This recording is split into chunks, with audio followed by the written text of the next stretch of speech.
So what do you think happens when you die? This is what I like to call a hip pocket question. There's a lot of, I've talked to a lot of Christians out there that don't exactly know how to start conversations. Maybe they really want to be able to share the gospel and share their faith, but they just don't know how, or they get stuck on, hey, where do you start? If you're not getting bombarded with questions every day, which honestly, most of us are not probably getting asked a number of different theological questions throughout our normal life. This is a great question that you can keep in your hip pocket. Now, this probably isn't the greatest discussion to start at maybe your friend's 3-year-old birthday party, but there's a lot of places where this question can start some really good questions and put a stone in the shoe of the people that you're talking to, because this question can be discussed amongst Christians and non-Christians. So a lot of us haven't necessarily given a lot of thought to what do you think happens when we die?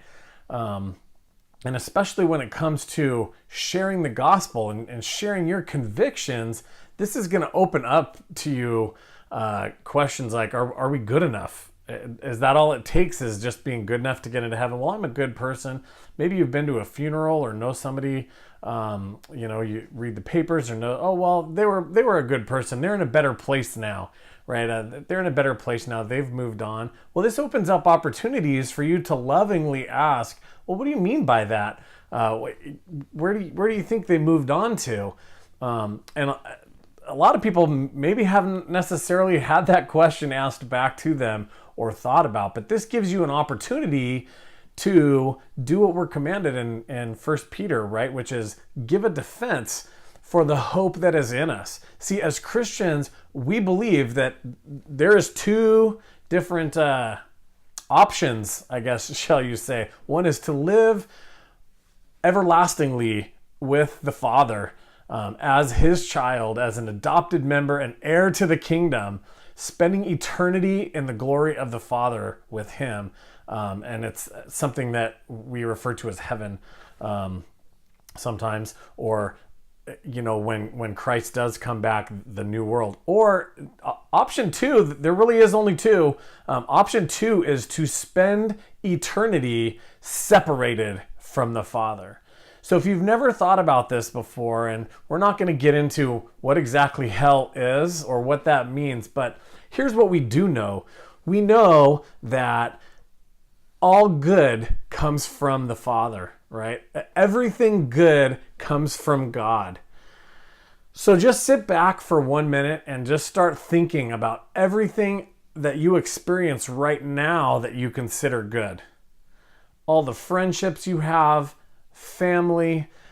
Again, I'm not going to tell you what exactly hell looks like, but it is a place of torment, and you will be removed forever from the presence and the goodness of the Father. And that's something that's pretty profound.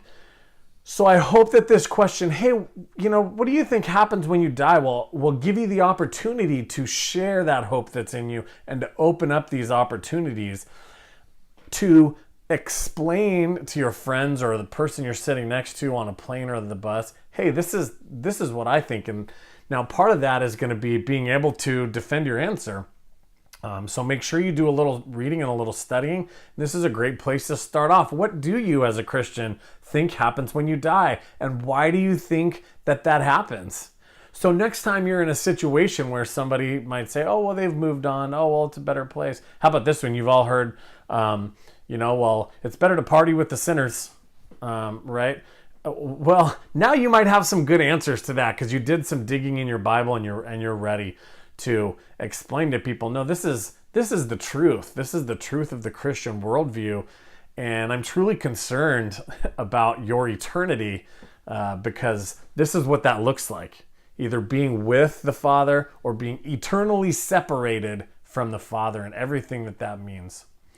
So go do some studying, stick that question in your back pocket. That way, next time you have the opportunity to share your faith, this might be one little tool that you have that will help you do that. Have a great day.